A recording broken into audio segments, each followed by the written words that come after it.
पिछली वीडियो में हमने पढ़ा था कि किसी भी प्रिज्म से कोई आपतित किरण का अपवर्तन किस प्रकार से होता है और आपतित किरण और निर्गत किरण के बीच बनने वाले विचलन कोण का मान किस प्रकार से इस आपतन कोण के मान पर निर्भर करता है।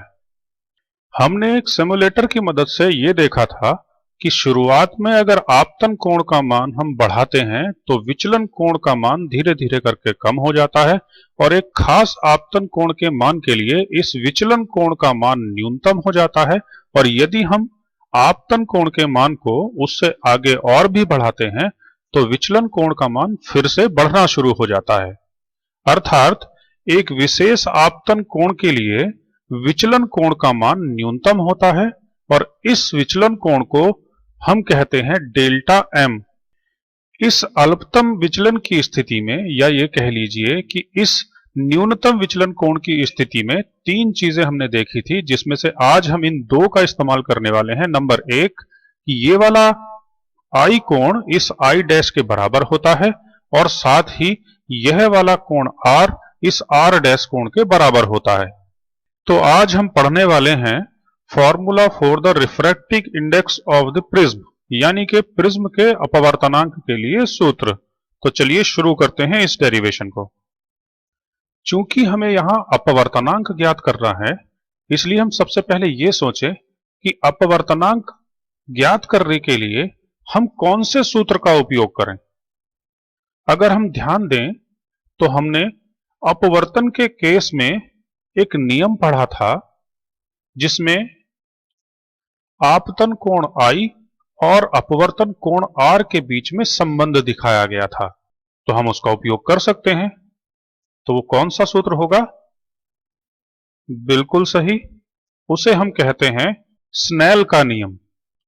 और जैसा कि हम जानते हैं, स्नेल के नियम के अनुसार किसी भी आपतन कोण का साइन और उसके सापेक्ष अपवर्तन कोण के साइन दोनों के अनुपात को उस पदार्थ का अपवर्तनांक कहते हैं और ये वैल्यू नियतांक होती है। अर्थात किसी भी पदार्थ का अपवर्तनांक sine i upon sine r होता है। अगर हम इस प्रिज्म का अपवर्तनांक ज्ञात करना चाहते हैं तो हम चलिए इसी सूत्र का उपयोग कर लेते हैं और इसको मान लेते हैं हम समीकरण नंबर 1। और अगर हम अपनी समीकरण नंबर 1 और जो सूत्र हमें ज्ञात करना है प्रिज्म के लिए, इन दोनों समीकरणों को ध्यान से देखें तो इनकी लेफ्ट साइड में n है, यानी कि हमें अपवर्तनांक ही ज्ञात करना है, और ऊपर की तरफ साइन आई है और यहां पर साइन के साथ में कुछ और लगा हुआ है a प्लस डेल्टा एम बटे 2, और नीचे की तरफ है r और यहां पर लगा हुआ है a बटे 2। यानी कि कहीं ना कहीं इस I का मान आएगा a plus delta m by 2 और नीचे की तरफ जो r है इसका मान आने वाला है a बटे 2। तो अगर हम I और R के मान निकाल लें कुछ इस तरह से, तो हमारा अपवर्तनांक का सूत्र हमें मिल जाएगा। तो चलिए शुरुआत करते हैं हम I और R के मान ज्ञात करने के लिए। सबसे पहले आसानी से निकालने के लिए मैं R का मान निकालने की शुरुआत करूंगा। तो देखते हैं R का मान। अब चूंकि हमें R का मान निकालना है तो अपने चित्र में हम R के मान को ध्यान से देखते हैं तो यहां पर दो R हमें दिखाई दे रहे हैं। एक है लेफ्ट साइड में R और यहां पर राइट साइड में हमें दिखाई दे रहा है R डैश। तो यानी कि जो हमारे R का मान आने वाला है वो इस R और R डैश से रिलेट करेगा। अब हम इस त्रिभुज पर नजर डालते हैं, जिस त्रिभुज को मैं यहां पर बना रहा हूं। अब अगर हम त्रिभुज EQR इस त्रिभुज को गौर से देखें तो इसमें तीन कोण दिखाई दे रहे हैं। इसके दो कोण, एक है R, एक है R डैश, और निचले वाले कोण को हम सीधे लिख लेते हैं, ये है E। और जैसा कि हमें पता है कि किसी भी त्रिभुज के तीनों कोणों का योग कितना होता है? बिल्कुल सही है, 180 डिग्री। यानी कि हम इन तीनों कोणों को अगर जोड़ लें तो इनका योग 180 डिग्री होना चाहिए। तो चलिए लिख लेते हैं इसे। अब यहां पर देखिए त्रिभुज EQR में R यानी कि ये वाला कोण, R डैश यानी कि ये वाला कोण, और लास्ट में है ई यानी कि ये वाला कोण। इन तीनों का योग 180 डिग्री हमने लिख लिया है। अब चूंकि हमारे सूत्र में ये r के स्थान पर a/2 आना है, तो अब हम एक ऐसी आकृति का इस्तेमाल करेंगे जिसमें a आता हो, यानी कि ये वाला जो प्रिज्म का शीर्ष कोण है इसका उपयोग करेंगे। इस चतुर्भुज ए क्यू ई आर ए, या साधारण भाषा में हम 4 अक्षरों में लिखते हैं ए क्यू ई आर में, हमें 4 कोण दिखाई दे रहे हैं। एक तो है ए और एक नीचे की तरफ है ई, यहां पर है क्यू कोण और इधर है आर कोण। जैसा कि हमें पता है कि प्रत्येक चतुर्भुज के आमने सामने के कोणों का योग भी 180 डिग्री होता है। तो चलिए हम इस्तेमाल कर लेते हैं, यानी कि ए प्लस ई बराबर हो जाएगा 180 डिग्री। अब यहां पर देखिए, हमने चतुर्भुज ए ई क्यू आर, या कह लीजिए ए क्यू ई आर में हमने दोनों कोणों का योग a प्लस ई बराबर 180 डिग्री रख लिया है। अगर हम ऊपर वाली समीकरण और नीचे वाली समीकरण को देखें तो इसकी राइट हैंड साइड बिल्कुल बराबर है। इसका मतलब इन दोनों की लेफ्ट हैंड साइड भी बराबर होंगी। तो जल्दी से इन्हें बराबर कर लेते हैं। बराबर करके हम देखते हैं कि ये वाला जो e है वो इस वाले e से कट जाएगा, यानी कि हमारे पास जो वैल्यू आएगी वो होगी r प्लस आर डैश बराबर a।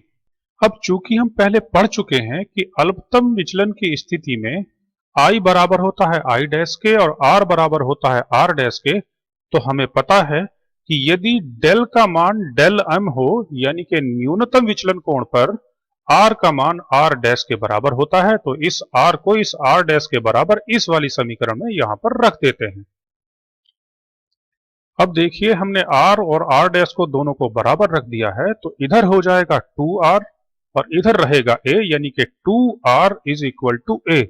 अगर मैं यहां से r का मान निकाल लूं तो r का मान आ जाएगा a/2, यानी कि जो हमारा निचला वाला r का मान है, देखिए बिल्कुल साफ तरीके से हमें दिखाई दे रहा है कि r का मान बिल्कुल सही सही आ चुका है, इसलिए हम इसे मान लेते हैं समीकरण नंबर 2। आपने अभी देखा कि r का मान ज्ञात करने के लिए हमने एक ऐसे त्रिभुज का इस्तेमाल किया जिसमें r का मान था, और चूंकि r के मान में a आता है यानी कि प्रिज्म कोण, तो हमने ऐसे चतुर्भुज का उपयोग किया जिसमें प्रिज्म के कोण का उपयोग होता है। और कितनी आसानी से हमारे r का मान निकल आया।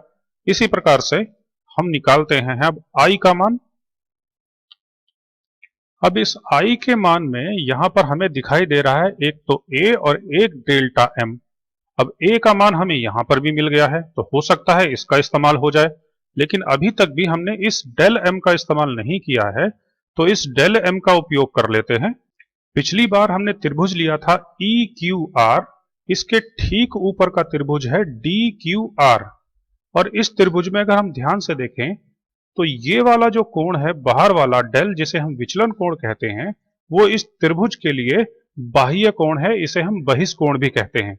अगर इस तरह से समझ में नहीं आ रहा है तो मैं इसका सीधा करके चित्र बना देता हूं, तब हो सकता है आपको समझ में आ जाए। मान लेते हैं ये हमारे पास कोई त्रिभुज है जिसका यहां पर ये बहिष्कोण है, और ये वाला जो बहिष्कोण होता है जिसे हम बाह्य कोण के नाम से भी जानते हैं, ये वाला कोण इनके अपोजिट जो कोण होते हैं दोनों, इन दोनों का योग होता है। अर्थात अगर हम इन दोनों कोणों को जोड़ दें तो इन दोनों कोणों का जोड़ हमेशा इस बाह्य कोण के बराबर होता है। तो चलिए इस त्रिभुज को पलट के मैं अपने त्रिभुज जैसा कर लेता हूं, जैसा कि हमारे चित्र में है। बिल्कुल साफ दिखाई दे रहा है। हमारे जो चित्र में ये त्रिभुज दिखाई दे रहा है, ये बिल्कुल ऐसा है। यहां पर वहां दिया गया है डेल्टा m, और यहां पर दिया हुआ है दोनों के दोनों कोण, यानी कि इन दोनों कोणों को अगर हम जोड़ देंगे तो ये इस विचलन कोण के बराबर हो जाएंगे। तो चलिए लिख लेते हैं जल्दी से। अब यहां पर गौर से देखिए, डेल का मान इन दोनों कोणों के बराबर है। पहला कोण है DQR, यानी कि ये वाला कोण, यहां से D, Q और R, और दूसरा कोण इसके बिल्कुल सामने वाला है DRQ, यानी कि DRQ। अब हम DQR इस वाले कोण का मान और डी आर क्यू इस वाले कोण का मान निकालने के लिए गणित के कुछ छोटे छोटे नियमों का इस्तेमाल कर लेते हैं। तो जानते हैं वो क्या हैं। जैसा कि चित्र में एक अभिलंब एन ई तथा जो आपतित किरण आगे बढ़ाने पर पी टी बनी हुई है, ये दो तिर्यक रेखाएं हैं जो आपस में एक दूसरे को क्यू बिंदु पर काटती हैं, कुछ इस प्रकार से। और हम जानते हैं कि ये वाला कोण आपतन कोण और इसके सामने वाला ये पूरा कोण आपस में एक दूसरे के बराबर होते हैं और गणित की भाषा में इन्हें हम कहते हैं शीर्षाभिमुख कोण। अगर हमें अपने इस कोण का मान निकालना है तो हम ऐसा कर लेते हैं कि इस पूरे कोण में से इस आर को घटा देते हैं। अगर इस पूरे कोण में से हम इस आर को घटा देंगे तो ये वाला कोण हमें मिल जाएगा। और ये वाले कोण क्या हैं ये देखते हैं। अगर हम इस आपतन कोण आई में से इस आर को घटा देते हैं तो हमें मिल जाएगा एंगल डी क्यू आर। और इसी प्रकार से बिल्कुल सेम टू सेम सतह AC पर खींचा गया लंब ME और रेखा DS बिल्कुल तिर्यक रेखाएं हैं और यहां पर ये दोनों कोण शीर्षाभिमुख होंगे। और इस वाले कोण का मान ज्ञात करने के लिए हम I डैश के मान में से इस R डैश को घटा देंगे, यानी कि इधर I में से R घटाएंगे तो DQR मिल जाएगा और इधर I डैश में से R डैश घटा देंगे तो हमें DRQ मिल जाएगा। तो इन्हें लिख लेते हैं। अब यहां पर देखिए DQR के स्थान पर हमने I में से R घटा दिया है और DRQ के स्थान पर हमने I dash minus R dash लिख दिया है। अगर इस ब्रैकेट को मैं खोल दूं तो यहां पर I और I डैश दोनों के दोनों प्लस के हैं, तो यहां पर हमने जोड़ लिए I प्लस I डैश। और यहां पर R और R डैश दोनों माइनस के हैं, इसलिए मैंने यहां पर एक माइनस कॉमन ले लिया है और अंदर दोनों के दोनों ऐड हो जाएंगे। अगर मैं इस माइनस को अंदर पहुंचा देता हूं तब भी देखिए ऊपर वाली समीकरण बिल्कुल एक जैसी ही बनी रहेगी। यहां पर माइनस R डैश हो जाएगा और यहां पर माइनस R हो जाएगा, जो ऊपर वाली समीकरण बिल्कुल वेरीफाई होती है। अब जिन बच्चों के गणित के कॉन्सेप्ट बिल्कुल सही सही हैं और अच्छे हैं, वो यह सोच रहे होंगे कि इतनी डीपली समझाने की जरूरत क्या है, हमें तो ये सब कुछ आता ही है। लेकिन आप सोचें, जिन्होंने कभी गणित नहीं पढ़ा है और जिनके पास बायोलॉजी है तो उनके पास फिजिक्स भी होगा, तो उनके लिए ये जो स्टेप्स हैं वो करने इतने आसान नहीं होते। इसलिए मैं एक एक शब्द को अक्सर से समझा रहा हूं। तो चलिए हम बढ़ते हैं अपने मान निकालने की तरफ। पिछली बार भी हमने समीकरण 2 में R का मान निकालने के लिए अल्पतम विचलन कोण की कंडीशन का इस्तेमाल किया था, तो इस समय भी हम इसी कंडीशन का इस्तेमाल करेंगे। अल्पतम विचलन की स्थिति में I डैश के बराबर हो जाता है और R डैश के बराबर। अगर मैं यहां पर इस कंडीशन को लगा देता हूं तो I और I डैश दोनों बराबर होने की स्थिति में ये हो जाएगा 2I और यहां पर R डैश दोनों मिलकर हो जाएंगे 2R। तो चलिए जल्दी से लिख लेते हैं। अल्पतम विचलन की स्थिति में हमने डेल के स्थान पर लिख दिया है डेल M और यहां पर 2I आ गया था, यहां पर आ गया था 2R।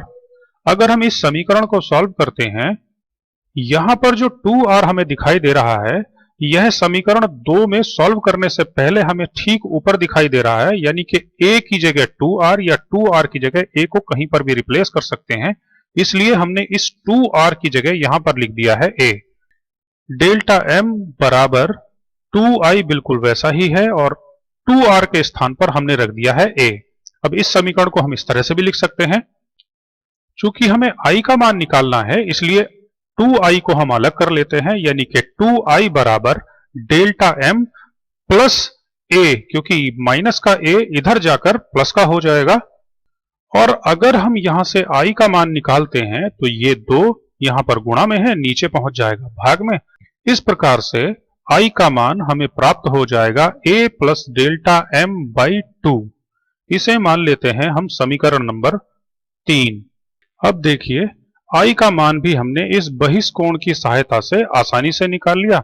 अब हमारे पास दोनों मान आ गए हैं, R का मान समीकरण नंबर 2 से और I का मान समीकरण नंबर 3 से उठाकर हमें केवल अब समीकरण नंबर 1 में रखना है।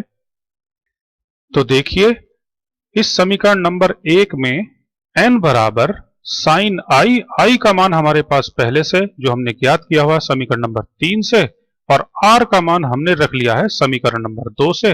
अब देखते हैं इस वाले डेरिवेशन को जो हमने निकाला है वह हमारा प्रिज्म का अपवर्तनांक है, जिसको हमने पहले से यहां लिखा हुआ है। अब आप इस डेरिवेशन को खुद करके देखें, कितनी आसानी से आ जाएगा।